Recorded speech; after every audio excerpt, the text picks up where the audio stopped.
Hey you guys, before I got into the video, I just wanted to talk briefly about my new ebook, Zodiac Signs Sex Language. Whether you're looking to improve your sex life and your dating life, or if you're just looking to expand your knowledge about astrology, this is definitely the right book for you.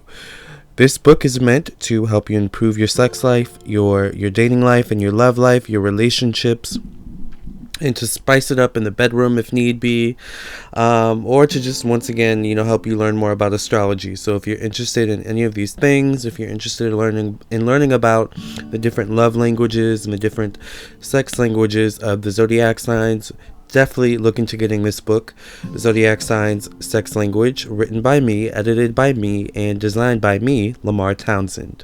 So you can purchase this ebook on my website, lamarrtownsendtarot.com, or you can purchase it on Amazon, on the Amazon Kindle ebook store, all right? Or just amazon.com. All right, into the video we go. Thank you for listening and watching. The most difficult zodiac sign kids to raise. Now, I don't have kids as a gay man myself yet, all right? I do hopefully plan to have, kids one day, at least one little boy, all right, and one little girl, all right? But moving on, all right, as a Capricorn sun, all right, and the oldest sibling, in a lot of cases, the oldest cousin, I have some experience, raising my siblings up and, my little cousins. In some cases, the adults in my life, okay, to some extent. But here are the zodiac signs that, in my opinion, are the most difficult zodiac sign kids to raise. Aries, Leo, Scorpio, Sagittarius, Aquarius, and Gemini. So Aries is ruled by Mars, and Mars rules how we assert ourselves, how we express our raw energy, how we express our sexuality. So Aries, children can be very, very, expressive, very hard to contain. These, can be the type of kids that challenge you in every way possible, because they're naturally very dominant, and they naturally, seek dominance, even at times over their parents, this can, come in, a very rambunctious way where, the kid is always challenging you, running around when it's, bath time or something like that. Or it can literally be, a kid always challenging you with everything, such as, going to school. Aries can be the type of person who just is very headstrong and does what they want. And it's just very difficult, sometimes to get an Aries, very headstrong, to listen to you sometimes, because they can be very, the type of people who, it's the energy of sometimes, they don't know what they're talking about, they don't know who I am, they don't know what I'm capable of, they don't know what they're talking about, is Aries sometimes, but in most cases, mama, daddy knows best, all right? So that's just something, sometimes with Aries. And if you'll notice, all the fire signs are on this list, so, don't get it twisted. Moving next is Leo. Leo is also a fire sign ruled by the sun, and the sun rules our self-confidence, our connection to our life purpose, our higher self, all right? It rules, creativity and romance, and, how we approach our romantic life. So, when it comes to Leos can be a bit like Aries, just very headstrong, very much, kids, the type of kids who do what they want, all right? They can be very, a bit sneaky. These, Leo kids can be a bit sneaky. Very much the type of kids who can smile in your face, but, behind your back they are doing some, stuff that, they know they shouldn't be doing, all right? And then you don't hear about it until, you've gotten a call from the principal, or worse, Lord, God forbid. But Leos are just those types of people who kind of at times will follow the crowd, will do things just for the sake of the crowd, which can kind of get them into trouble. They can kind of do things for the sake of an audience, so this is the type of kid who will challenge you just for the sake of, an audience, not just for the sake of challenging you like Aries, right? which can be a bit frustrating, because it's like, are you serious right now? You're feeling, big and bad because you have an audience in front of you. Are you serious? As a parent. But Leos are also really good at manipulating that energy. Leo kids are really good at manipulating that energy as well. So you have to be really, really on your toes with Leo kids, which can be exhausting sometimes, for a parent who maybe works a lot, and can't always keep their eye, on what's going on with Leo. So, Leos are the type of kid who you may just have to have, a couple eyes, a couple spies on, okay? Just to see what they're up to. Moving on, Scorpio. Scorpio is ruled by Mars, alright, and Pluto mainly, which Pluto rules the subconscious, what lies hidden beneath the surface, the deep dark truths. So here we have that Mars energy, right, where, it's very challenging, challenging you. You did it when you were young, why can't I do it, Mom? Well, you bought this when you were, 24, Dad, why can't I do the same? That type of energy. But here we have that Pluto aspect, which gives it an even kind of more depth, okay? So with this, it becomes, well, you got married when you were young, Mom, and, things didn't work out for you, but I'm different, you don't, you just don't understand, you don't know what you're talking about. It becomes like, digging into you and your past and digging up things from you, like your like deep truths, your inner dark truths that maybe you try to bury and like try to not make seen to the kid makes known to you that they see it, right? Like that's a Scorpio. Just very Scorpio kids can be either your best friend or your worst enemy, right? And that is just sometimes the worst thing. But as they grow older, typically, they become your best friend, all right, typically. But just, a Scorpio challenging you, a Scorpio kid challenging you can feel like death, can feel like betrayal, at times, because it can hit you so deep, because they can hit so deep sometimes, because of that Pluto energy. But this is just only, when these moments happen, it's just a testament to their own growth and evolution, and their own growing up, so, it's very interesting like that with Scorpios, because Pluto also rules transformation and evolution. So, Sagittarius is ruled by Jupiter. Sagittarius is another fire sign, okay? Jupiter rules expansion, exploration, all right? Our sense of adventure. It rules, higher learning, higher education, our personal philosophies, and our moral systems, okay? Our moral compass. Jupiter also rules the taboo, okay? Our ability to be open-minded and tolerant, all right? Our ability to be, open-minded to different ideologies and things like that, all right? So Sagittarius can be the types of kids who are just very open-minded, have a very open-minded approach to life. They kind of follow their heart. They do what they want, like any other fire sign. They're very smart, very, very intelligent, so this is just kind of sometimes the kid who can be, like, in its most general form, the super duper smart kid, who maybe gets all the A's and B's or C's, every now and then. But they just kind of do dumb stuff every now and then. It's just like, really? You're so smart. Why? It's like that kind of energy with Sagittarius, and it sometimes there's no explaining it. It's sometimes it becomes, did I not raise you right? What would make you do such a dumb thing? With Sagittarius kids, but it's just a part of their own journey of finding themselves and discovering themselves and discovering what their own personal philosophies and morals are, in life, that's what it is about Sagittarius. It's about, just kind of going on their own life adventures and experiencing their own journey, experiencing their own, experience as they explore life, so it's not necessarily always about the parent. It's just about the Sagittarius a lot of times, in which the parent can help, but of course, I think the best thing a lot of times for a parent of a Sagittarius is just to be a support system, just kind of be like, instead of being like, why, just kind of be like, son, daughter, how can I help you? How can we get over this situation to make sure it doesn't happen again? That is such, because I always say this because my Mars and Mercury are in Sagittarius, and I'm also a December Capricorn.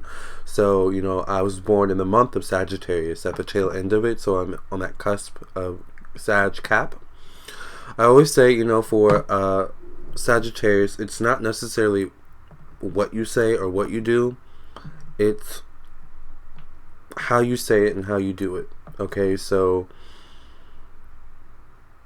this is very, very important when it comes to Sagittarius kids and approaching them with issues. You don't want to approach them in a way that restricts them because, Jupiter rules freedom, right? So you want to approach them in a way that still entails them their freedom, but, allows them the option to expand on an issue in their life that needs to be addressed at the same time. Okay, so Sagittarius can be amazing kids, very smart kids, funny, but they can just be very unpredictable. And speaking of unpredictable, Aquarius is ruled by Uranus and Saturn. And Uranus rules, technology. It rules innovation, unpredictability. Okay, it rules change. It rules acquaintances. It rules friends, our friend groups. It rules, humanitarianism. All right, how we approach our personal goals and aspirations. Our personal goals in life and things like that. How we work in groups. Okay.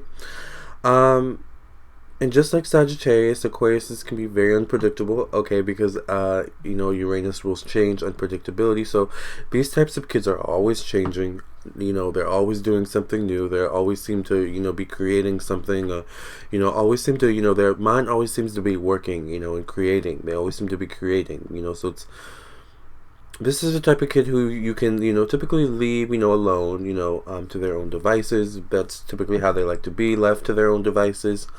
But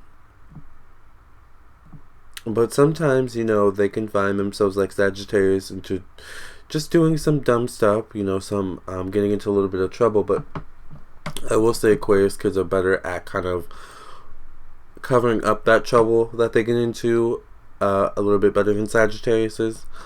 But, sometimes it does backfire on them. All right. But the biggest thing with Aquarius, and Sag actually too is the biggest thing with Aquarius is that they're very unpredictable. They're very prone to change. So this is the type of kid who one week may want to do baseball, decide to do baseball, and then they decide that they don't like it, but they seem to be doing amazing at it. But the next week they're like, I don't like it, I want to do piano next, and it's just like, really, but you've got to go with it because, these kids are typically tend to be brilliant, geniuses. So, but with that being said, Uranus also rules friends, okay? So, in friend groups. So, sometimes with Aquarius, they can surround themselves with not the best people, all right, the best people for their growth, for their soul growth, to help them evolve, because we are who we surround ourselves with. Same thing with Sagittarius. Like Sagittarius can sometimes surround themselves with not the best people who can sometimes be energy vampires, right? People who just kind of suck off of their Sagittarius and Aquarius's energies, their brilliance, their intelligence, and things like that. But at the same time, Aquarius is a natural leader in a group. So this is the type of person who, if they do have a friend group, this is the leader. This is probably the kid who, their friend group comes over your house all the time to hang out, to have, sleepovers. And it might, that might annoy you, because these kids seem to always be getting into some new stuff, some debates, arguments, because, Aquarius is an air sign and they like to debate, and argue and all that type of stuff. So,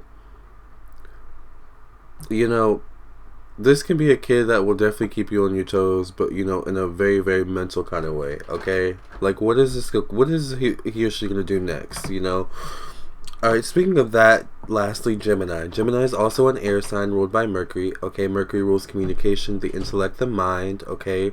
Gemini is symbolized by the twins. So the twins are typically associated as one twin going in the one direction, the other going in the total opposite direction. And that typically sums up a Gemini kid. And I say Sagittarius accidentally because Sagittarius is Gemini's polar opposite zodiac sign. So they're both polar opposite zodiac signs of one another. But, each zodiac sign has a polar opposite. But Gemini is, an air sign who's just very difficult at times to get a hold of, to pin down. Like Sagittarius is its polar opposite zodiac sign. Gemini can be very unpredictable. Gemini can be very inquisitive, okay? They can be quick learners, very adaptable, so you have to watch what you say around them because they're like sponges, okay, as well. But at the same time, you have to watch who they surround themselves with at like school and things like that, as well. So you can't always keep your eye on a Gemini 24/7 because they're always busy moving around doing something. So, this is just the type of kid who, once again, always keeps you on your toes. Who's like the little adult almost in a little body, alright? But, at the same time, they will keep you busy. They're typically very active. If their, mouth is active, they talk a lot, or if their mind is active, or if they themselves are literally active, always moving, always wanting to do something, daddy, mommy, can we go play? Can we go to the park? And it's snowing outside. Like, really, so they could just be those types of kids, who are just very rambunctious, and can be exhausting at times, alright, both physically and mentally, to take care of, but, you still love them anyway, right? Alright, so if you would like to elaborate, contact me on my website, LamarrTownsendTarot.com. I do birth chart readings. I do birth chart readings for children, so if you would like to elaborate and find out, your child's birth chart, contact me on my website, LamarrTownsendTarot.com. I also do individual birth chart readings, regular compatibility birth chart readings, where I focus on the overall compatibility of you and another person. I do love compatibility birth chart readings, where I focus on the love aspects in you and another person's birth chart, such as the Venus sign, the Mars sign, the moon sign, the Mercury sign, the 7th house, the 5th house, and so on and so forth, okay? I also do business birth chart readings because your business has its own horoscope. Okay, the day your business was established was the day that your business was born. All right. I also do psychic tarot readings. Okay, email readings, one-on-one phone readings, and Skype readings, which are more expensive. One-on-one Facebook Messenger and Instagram readings, which are $20 for 3 questions. Okay. And video readings, which are $1 per minute. I video myself, record myself like this, doing your reading, email it back to you via Google Drive. So if you would like any of that, contact me on my website, LamarrTownsendTarot.com. I would love to read for you, okay? Keep in touch. Please like this video, share, subscribe to my YouTube channel. Follow me on my Instagram at Lamarr Townsend. Like me on my Facebook, facebook.com/LamarrTownsendOfficial. Thank you for your support. Namaste, love, and light. Hey guys, thank you for listening and watching. Please hit the like button, share with your friends and your family, and also please subscribe, of course. And if you're interested in my ebook, check out my ebook. Purchase it on my website or on Amazon. I would also love it if you would follow me on my social media, Facebook and Instagram. Until next time, thank you guys for listening and watching, and I'll catch you in the next video, alright?